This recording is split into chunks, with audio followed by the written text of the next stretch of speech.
ከሆሳዕና ማግስት ከሰኞ ጀምሮ እስከ ዕለተ ስቅለት አርብ ሌሊት ድረስ ያለው ጊዜ በክርስትና እምነት መሰረት ሰሞነ ሕማማት ይባላል። ይህ ሳምንት የሰው ልጅ የድኅነት ጉዞ የተፈጸመበትና የክርስቶስ መከራ የሚታሰብበት ልዩ ወቅት ነው። ሕማማት ማለት ሕማም ከሚለው የግዕዝ ቃል የተገኘ ሲሆን ትርጉሙም የመከራ ወይም የስቃይ ሳምንት ማለት ነው። ጸሎተ ሐሙስ በሰሞነ ሕማማት ውስጥ የሚገኝና 5 ታላላቅ ስሞች ያሉት ታሪካዊ ዕለት ነው። ጸሎተ ሐሙስ ከሚለው ስም በተጨማሪ ሕጽበተ እግር፣ የሚስጥር ቀን፣ የአርነት ሐሙስና ሐሙስ ፋሲካ በሚሉ ስሞች ቀኑ አብዝቶ በክርስቲያኖች ዘንድ ይታወቃል። ጤና ይስጥልን የተወደዳችሁ አድማጮቻችን፣ እነሆ ጸሎተ ሐሙስን በሚመለከት ከሃይማኖት አባትና መምህር ጋር ቆይታ አድርገናል። አብራችሁን ቆዩ። የዛሬውን ዕለት ጸሎተ ሐሙስን በሚመለከት ዕለቱ ለምን ጸሎተ ሐሙስ ተሰኘ? የቀኑ መከበር ምክንያት ምንድን ነው? እንደ ሰውና እንደ ማህበረሰብ በጥቅሉም እንደ ሀገር ከታሪኩ ምን እንማር እና የመሳሰሉትን ጉዳዮች በሚመለከት የቅድስት ሥላሴ ዩኒቨርሲቲ የቀኖና ቤተ ክርስቲያን መምህር ቀሲስ አንድነት አሸናፊ ሚስጥሩንና ሁነቱን ሊያወጉን አብረውን አሉ። ለሰጡን ውድ ጊዜ በእናንተ በውድ አድማጮቻችን ስም እያመሰገንን ወደ ጉዳያችን እንቀጥል። በድጋሚ እንኳን አደረሳችሁ እያል እንድትከታተሉን በክብር እንጋብዛለን። በቅድሚያ እንደው ከስያሜው እንነሳና ጸሎተ ሐሙስ ስመ ብዙ የሆነው ለምንድን ነው?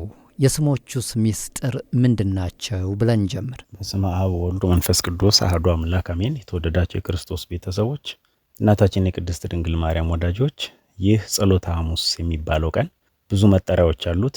የመጀመሪያው ጸሎተ ሐሙስ ይባላል።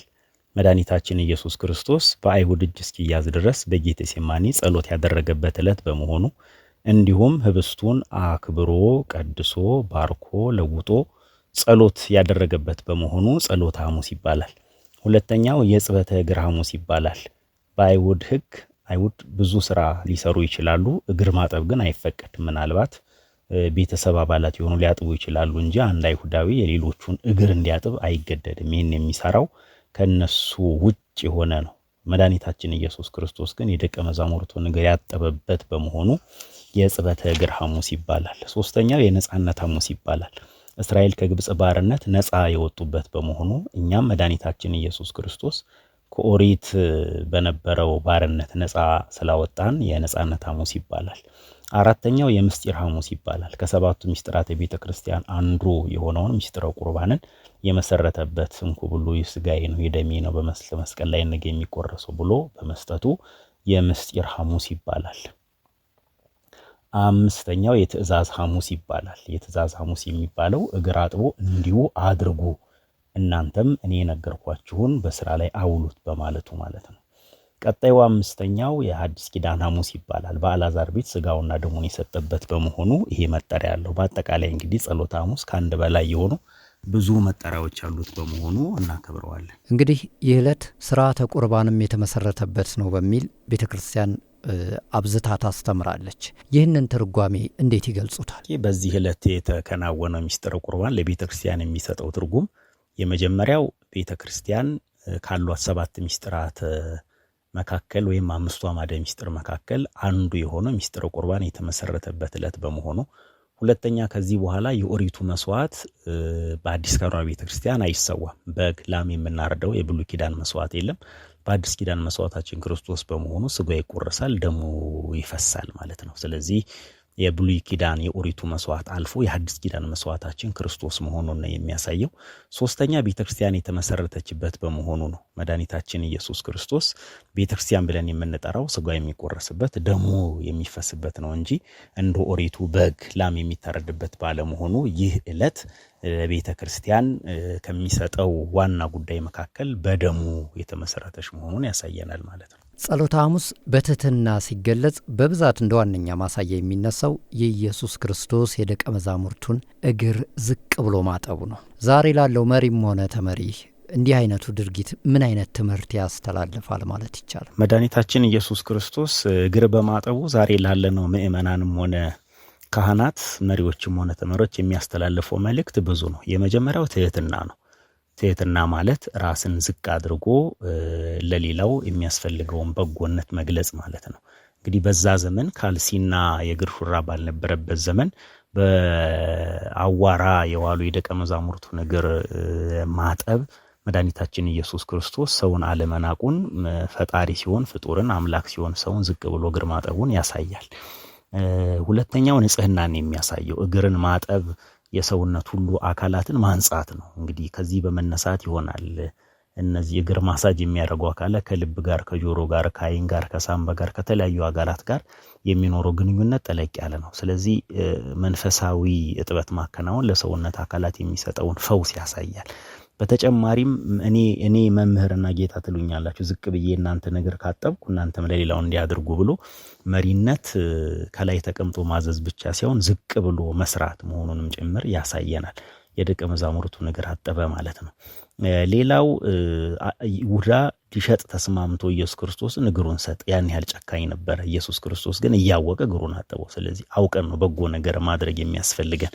ይህንን ያስተምረናል ማለት ነው። እግር ማጠብ የመሪነት ጥበብ በዝቅታና በአገልግሎት መሆኑን ክርስቲያናዊ ፍቅር በተግባር መገለጥ እንዳለበትና ንስሐ ከጌታ ጋር ለመኖር አስፈላጊ መሆኑን ነው የሚያሳየን ማለት ነው። ከታጠቡ በኋላ ነው ወደ ቁርባን የሄዱት። ስለዚህ ስጋ ወደሙ ከመቀበል በፊት ንጹህ መሆን ልብን፣ አእምሮን፣ አካልን ማንጻት ያስፈልገናል ማለት ነው። ይህ ስጋዬ ነው ይህ ደሜ ነው በማለት የሰጠው ቃል ኪዳን ተምሳሌታዊነቱና እንደው መንፈሳዊ ፋይዳውስ ምንድን ነው? ይህ ስጋዬ ነው ይህ ደሜ ነው እንኩ ብሉ ጠጡ ብሎ የሰጠው መንፈሳዊ ትርጉሙ ምንድን ነው ካልን ወደ ቤተክርስቲያን ስንመጣ መሰረታዊ ጉዳይ ስጋውን ደሙን ተቀብለን የእግዚአብሔር መንግስት መውረስ ነው።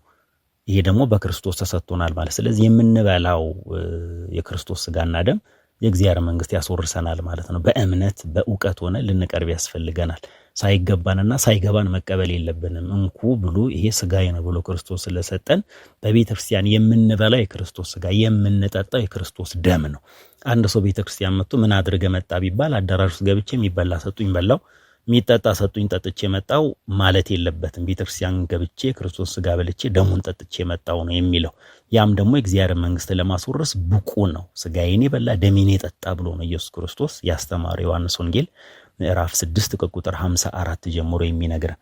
ስለዚህ የክርስቶስ ስጋ መብላት ደሙን መጠጣት የእግዚአብሔር መንግስት ወራሽነት ማረጋገጫችን ነው። የተወደዳችሁ አድማጮቻችን እየተከታተላችሁ ያላችሁት ልዩ የጸሎተ ሐሙስ የበዓል ፕሮግራማችንን ነው። ከመምህር ቀሲስ አንድነት አሸናፊ ጋር ቆይታችን ይቀጥላል። አብራችሁን ዝለቁ። መቼም የፈጣሪ ሁሉን አይነት ተግባር ለሰው ልጆች ነውና ምእመናን ይህንን ታላቅ ዕለት በጸሎትና በሱባኤ ሲያሳልፉ እንደው ሊያደርጓቸው የሚገቡ ጥንቃቄዎች ምን ናቸው? ይህን ጸሎተ ሐሙስ ስናከብር ልናስታውስ የሚገባን ነገር ምንድነው ከተባለ ህጽበት ነው። ህጽበት እንግዲህ አእምሮን ሰው ያነጻል፣ አንደበቱን ያነጻል፣ አካሉን ያነጻል።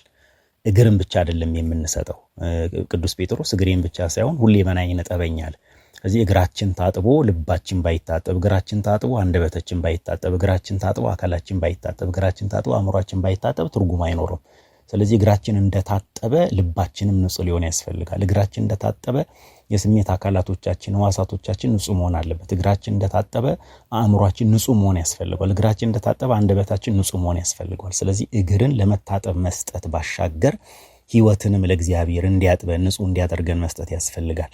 የይሁዳ ልብ ለመመለስ የተደረገ ሙከራ እኮ ነበረ። ፍጹም ርህራኄውን አሳየ ልቡ የሚመለስ ከሆነ ብሎ ኢየሱስ ክርስቶስ ግን አልተመለሰም። እግሩን ታጠበ፣ ልቡ ግን አልተመለሰም። ስለዚህ ዛሬም እግራችን ታጥቦ ልባችን ያልተመለስን ሰዎች ካለን ልባችንን ማንጻት እንደሚያስፈልገን ያስተምረናል ይህ ጸሎተ ሐሙስ። ስለዚህ እግራችንን መስጠት፣ ልባችንን መስጠት፣ አንደበታችንን መስጠት፣ አካላችንን መስጠት ያስፈልገናል። እነዚህ ናቸው ልናደርጉ የሚገባን ነገሮች።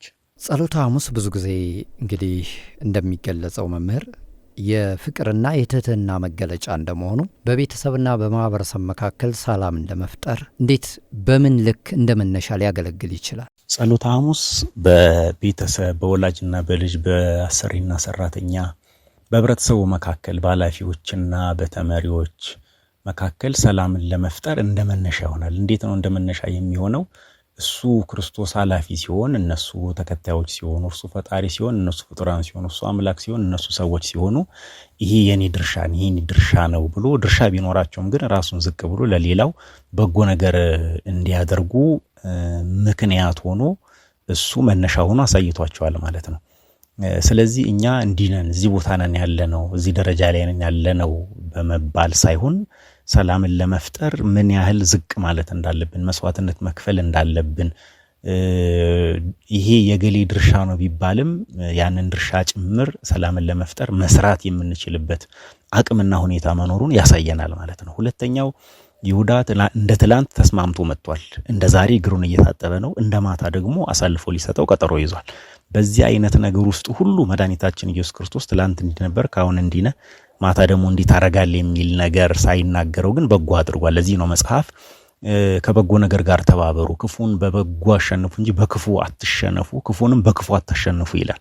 ይህን ስለሚነግረን በጎ ማድረግ መቻል እንደሚያስፈልገን፣ ሰላምን ለመፍጠር ይህን ያህል ጥረት፣ ይህን ያህል መስመር መሄድ እንዳለብን ወንጌሉ ያስተምረናል። መምህር እንግዲህ ስለነበረን ቆይታ እጅግ በጣም አመሰግናለሁ። ስለ ጸሎተ ሐሙስ መሰረታዊ ጉዳዮችንና በተለይም ደግሞ ለእኛ ለአሁኖቹም ለቀጣዩም ትውልድ እንደ ሰው ምንድን ነው እየተማርንበት ያለ ነው የሚሉትን ጉዳዮች በደንብ ነግረውናል። በመጨረሻም የእንኳን አደረሳችሁ መልእክት ካለዎት በዚሁ እድሉን ልስጥዎት። እንኳን ለጸሎተ ሐሙስ አደረሳችሁ እያልኩኝ ሰሙነ ሕማማት እንግዲህ ሆሳዕና አጋማሽ ቀን ጀምሮ ከእሁድ ጀምሮ ማለት ነው እስከ ዓርብ ዕለት ምሽት ድረስ 5 ቀን ተኩል ነው የሚፈጀው።